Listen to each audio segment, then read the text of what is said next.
लेनिनवाद दर्शनशास्त्र विद्यार्थीहरूका निम्ति रेखाचित्र तालिका र उदाहरणहरू। यहाँ विषय प्रवेशमा अध्याय 1, अध्याय 2, अध्याय 3, अध्याय 4, अध्याय 5, अध्याय 6, अध्याय 7, अध्याय 8, अध्याय 9,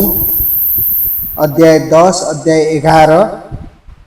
अध्याय 12, अध्याय 13, अध्याय 14 सम्म यो किताबमा छ र यो किताब मार्क्सवादी लेनिनवादीहरूको लागि अत्यन्तै उपयुक्त रहेको छ र अध्याय 1 मा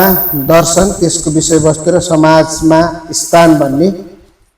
रहेको छ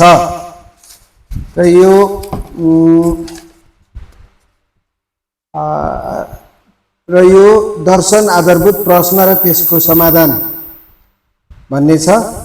र यसरी यो विभिन्न रेखाचित्र तालिका बनाएर मार्क्सवादी लेनिनवादीको बारेमा यहाँ